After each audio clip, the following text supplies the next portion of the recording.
प्रतिशोध की अग्नि में जलता हुआ मानव कभी क्षमा नहीं कर सकता। वो तो बदला लेने की ताक में रहता है।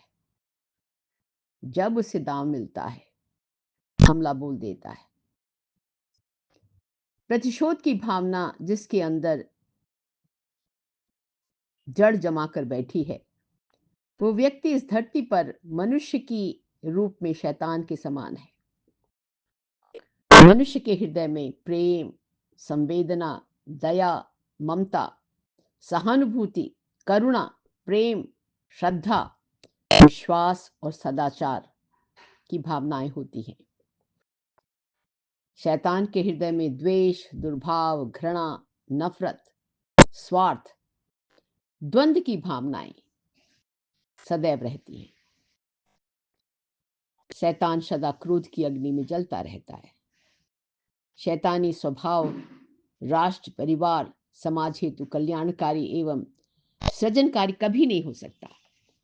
वही समाधान करने वाला इंसान धरती पर भगवान का दूसरा रूप होता है।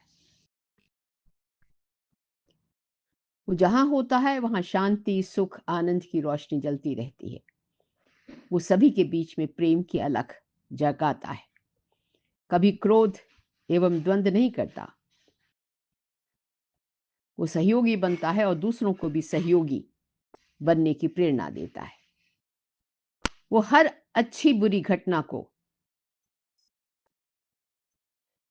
विधि का विधान मानता है। उसके पास क्षमा के अलावा कोई अन्य दूसरा अस्त्र शस्त्र नहीं होता। इसी के सहारे वो सर्वत्र विजय पाता है। शैतान उसके आगे झुकते हैं। गांधी जी थप्पड़ मारने वाले के आगे दूसरा गाल कर देते हैं, जिससे उसका क्रोध शांत हो जाता है। द्वंद्व करने वाला व्यक्ति मूर्ख, अज्ञानी, स्वार्थी, कायर होता है। कभी किसी के हित की बात नहीं सोचता। क्षमादान ही पुरुषों की पहचान है।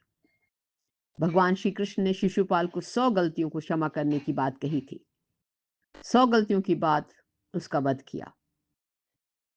बात बात पर द्वंद्व, क्रोध करना अशांति की जड़ है। इस धरती पर सभी परमात्मा की संतान हैं। परमात्मा की संतान भाई भाई है, कोई पराया नहीं है। आपसी प्रेम सद्भाव बढ़ाकर सभी गले मिले।